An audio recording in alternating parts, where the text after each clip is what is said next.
Peter Schiff Show.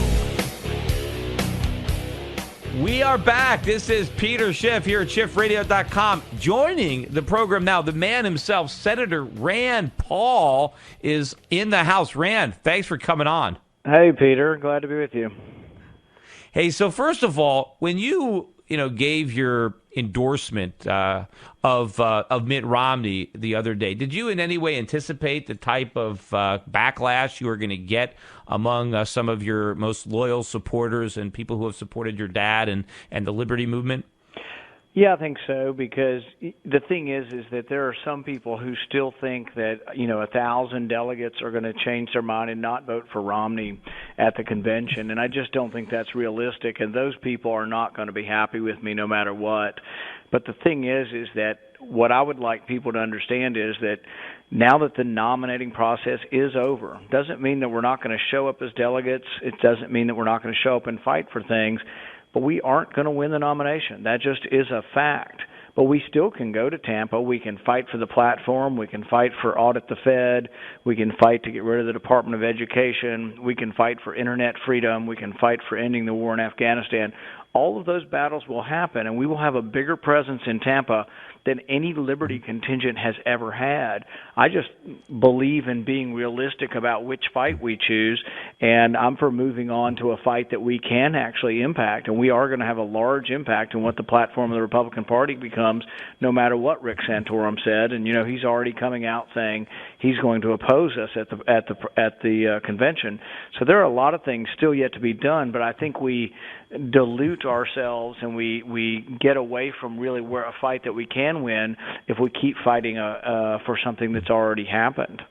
Yeah, I think there were some people that were holding on to some kind of, fantasy view that somehow that we could, rise at the convention and all these Romney delegates were going to reveal that they were actually, Paul delegates, kind of like coming out of a Trojan horse.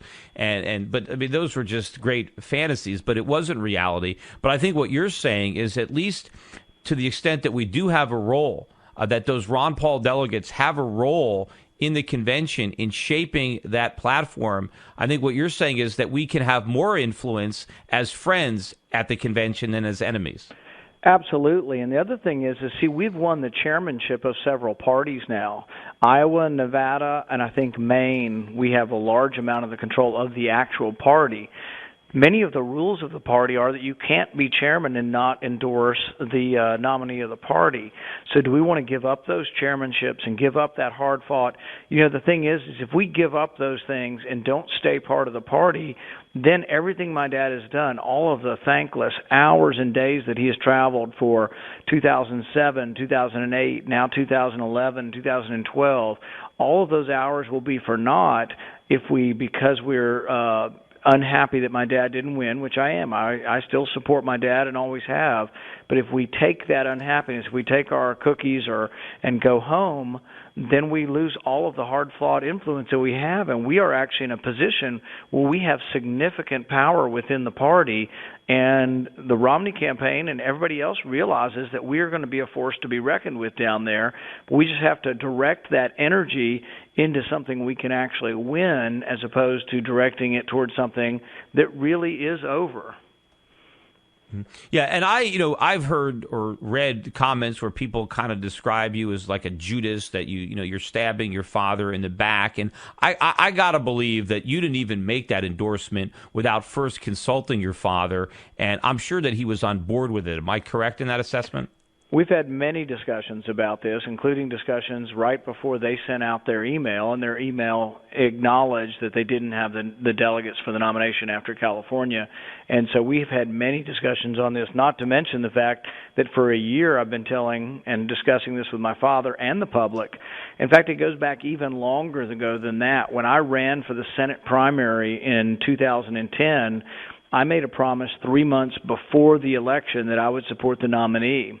And the thing is this was somewhat necessary because my father had not supported the nominee in 2008, and one of the campaign tactics they were using against me is, your dad didn't support the nominee, and if you won't, we don't want you in our party. And so really supporting the nominee was part of my election in 2010, and it's been part of my ability to try to have influence. For example, I'm working very hard to get a vote on audit the Fed, and I think I have a reasonable chance. I'm meeting with leadership of both parties this week to see if I can get a vote on audit the Fed. The House has agreed to this. There is a real chance not only we could get a vote, but that if I work hard on this, we might even have a chance of a victory. It will take 10 or 15 Democrats. So I'm going to have to meet with individual Democrats to get them on board, as well as Republicans. And if Republicans see that you're not going to support the nominee, the doors close. Now, people say, oh, you're selling your soul. No, I'm supporting the party that I belong to in order to try to work within the party to get things I believe in. And I guess what gets me about some of the hoopla over this is that people seem to be completely ignoring all of the things we've done for the last 2 years. I mean, just this week, we've probably introduced 3 or 4 bills that no other person would introduce if I weren't here. Legalizing industrial hemp. Do you think any other Republican would sign on to that if I weren't here? We have a bill requiring that the Fourth Amendment be obeyed if anybody wants to use a drone in the United States. Nobody else would do that. We have a bill this week that would end mandatory minimums for nonviolent crime. We have a bill that would abolish the TSA. Those are 4 bills in 1 week. And I guess it just gets to me that nobody seems to care that and more important, doing all that. Rand, you can't pass those bills by yourself. You can't be like your father and be 1 vote against 99, because that's not going to advance the ball down the field. You need help. You need other Republicans to help you. And I don't think they would have helped you if you didn't even help them in supporting the nominee. Right. The other thing about an endorsement people don't realize is an endorsement doesn't change any of your philosophy. So I've said all along I won't vote for a budget that doesn't balance. It has to balance in a finite period of time. And I'm already having Republicans coming up to me and say, well, if we're in charge, we're going to need your vote for a budget. And I say, well, make sure it's one that balances if you want my vote. And that won't make any difference whether it's President Obama or President Romney. When President Romney wants to support the liberty agenda, I'm right there with him, and I will try to emphasize the areas where we agree. On regulation, on balanced budget amendment, on the SOPA Act, Internet freedom. There are areas of agreement, and I think if we ignore those completely, people, I think, want to simplify things to characterize everybody as either being good or evil. And there are definitely things in between good and evil, and we don't all agree. I mean, you and I are pretty close, and I'd say if we were both voting, you and I might vote together 95, 98% of the time. But you and I don't agree on everything, but we're part of the liberty movement. And I'm not going to say you're not because you disagree with me on 1 or 2 issues, but then again, you really can't say I'm not part of the liberty movement either because we disagree on a few issues. My wife sometimes and I on everything, That's what I say. I mean, people want to hold you to a standard of perfection. If I don't agree with you on every single thing, then they're ready to kick you out. As if there's an alternative. I mean, how many things do we agree with Obama on, or how many things do we agree with Romney on? So I mean, the fact that somebody might have a problem with one small issue and say, well, then I can't support you. I had that problem with some. Who gets to set this litmus test? For example, my dad, who I have a great deal of respect for and would never say anything negative about, when he has endorsed the folks for the Speaker of the House, he endorsed Gingrich many times. When the conservatives tried to overthrow Gingrich, he stuck with Gingrich. But that is something that, he made that decision on that, and it's not something that changed his voting record in any way, that he supported Gingrich or Boehner or any of these different speakers of the House. Yeah, I mean, and again, the important thing is the principle of what you're espousing with that Senate seat, the legislation that you're supporting, the legislation that you're opposing. Because the bottom line, when you're endorsing Romney, you're simply endorsing Romney over Obama. You're not saying he's the best man for the job. He's just better than Obama, because, as like it or not, those are the only 2 people that have a chance of becoming president. It's Romney or Obama. And so, what do you lose by supporting, Romney? What have you sacrificed? And I think one thing that makes a big difference up here, and I think this isn't as well known as, and I didn't really understand it as well until I got here, is that one of the big things dragging our economy down are the people who are appointed to run the regulatory agencies.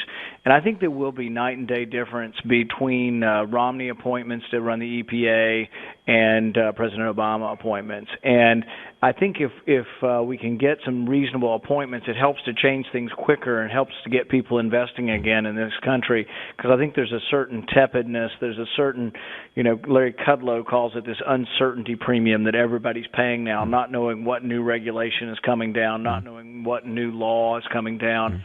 So I think that will make a difference. Will it be perfect, and will we be disappointed at times? I'm sure we will. But the thing is I will keep fighting for what we believe in, no matter what happens, no matter who wins. None of this changes me, but I am choosing to try to influence. Already our ability to influence the platform is greater because we're part of the party as opposed to opposing the party. Already our ability to influence things is a great deal better, and our ability in the platform committee is going to be much greater than anybody really even publicly knows at this point. And even by supporting Romney now, he's going to owe you something. I mean, if he's president, I'd much rather have him owe me a favor and say, hey, I helped you win this seat. You're going to listen to what I have to say, because someone's going to have to hold his feet to the fire, because we're in a lot of trouble as a nation. I think we're really going to go through the financial collapse during the next 4 years, and he's going to need your help. And I think you're going to be better positioned to offer that help if he trusts you and he sees you as an ally rather than an adversary. I think so, and I think the one thing I have learned from my father, and people may not understand this, is that my father is well respected on both sides of the aisle up here because he is someone who's not confrontational, not in your face, not yelling and screaming at people on either side. So it's interestingly, when we see some of the hate and even some of the violence on the internet directed towards me right now, that isn't the kind of personality or anything that my father would approve of. There's some speculation, I guess I've read on the internet, that maybe you're under some pressure to try to get your father to also endorse Romney. Any of that true? No, we really haven't had any discussion, my dad and I, about whether he'll endorse or not, and that's something he'll make completely independent of me. But I would never presume really to ask him to do one way or another. He'll have to make that decision independent of it. But one of the things we were talking about before we went off the air was just the idea of working with people who you don't always agree with. My dad has been famous for working with several prominent members of the Black Caucus who really on economic issues are not with us at all, but on some civil liberty issues are, on, detaining people for long periods of time for either indefinite detention for terrorist activities or accusations, or for nonviolent crimes like drugs. Those in the Black Caucus, John Conyers, Bobby Scott. I've also worked with them on mandatory minimums and things. But because I endorse their thoughts on some bills doesn't mean I endorse all of their, activities. But it doesn't mean I'm also going to say bad things about them in public or try to rail against them as evil people. Same with John McCain on our side. He doesn't always agree with me, and people who want to say on the internet, oh, he's just a neocon, this or that. I have a great deal of respect for him. I treat him with respect. He was in a prison fighting for what he thought was fighting for his country, and was in prison and tortured for 7 years, and I think he deserves to be respected. And on some issues, he's come with us. On the one amendment that I stopped where a Republican senator said that you could be indefinitely detained and sent to Guantanamo Bay, even if you were found innocent by an Article III court, I had an amendment. We actually won that, and John McCain, I think largely because of our discussions and the ability that I listen to him and he listens to me, I think that may be one of the reasons why he voted with me on that amendment. Yeah, I think on the economy, I think we're in a much better position to try to influence and educate Republicans. I've characterized the race between Obama and Romney as somebody who philosophically doesn't believe in capitalism and somebody who doesn't completely understand it.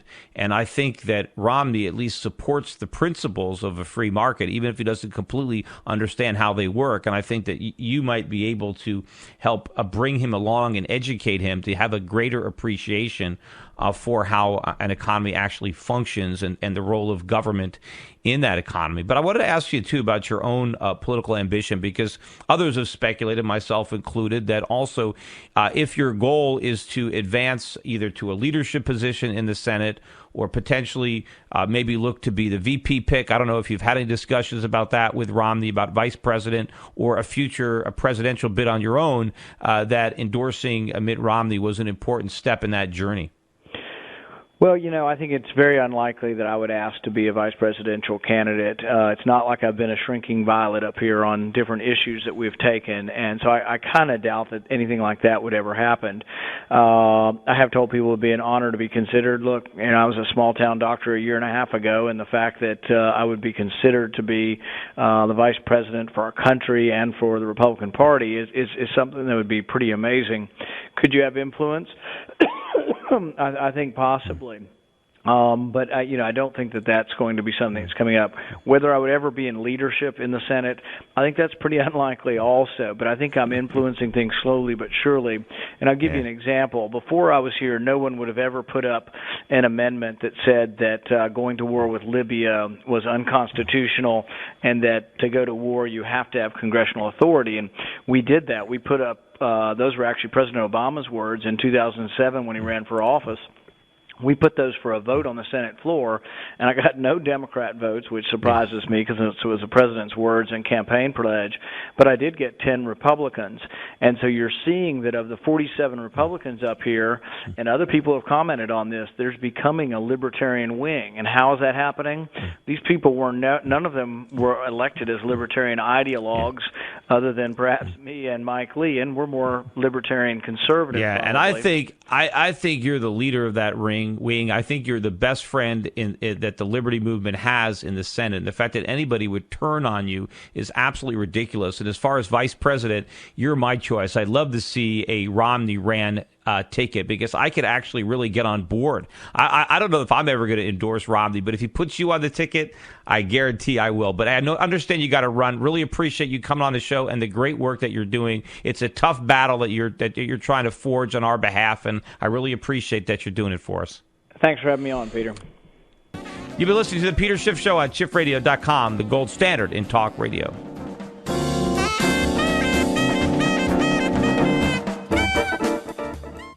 Allergy season is in full swing in many parts of the nation as spring sprung much earlier than usual. However, pollen may not be the only culprit behind watery eyes and sneezing fits. Few people know that cockroaches can trigger allergies and cause asthma in children. The National Pest Management Association warns that cockroach allergens in homes are the result of cockroach saliva and droppings and the decomposing bodies of these pests. Allergic reactions vary from skin rashes to congestion to asthma attacks. Since children are more sensitive to asthma attacks, and asthma is one of the leading causes of school absenteeism, it's especially important to keep homes free of cockroaches. The National Institute of Environmental Health Sciences reports that 1 in 5 children in the United States has severe sensitivities to cockroach allergens, while the AAFA, the Asthma and Allergy Foundation of America, has found that 78 to 98% of urban homes have cockroach problems. To learn more about cockroaches and pest management, or to find a local pest professional, visit www.pestworld.org. Live from Washington, you're listening to the Voice of Freedom, the voice of liberty, the voice of the nation. This is Radio America.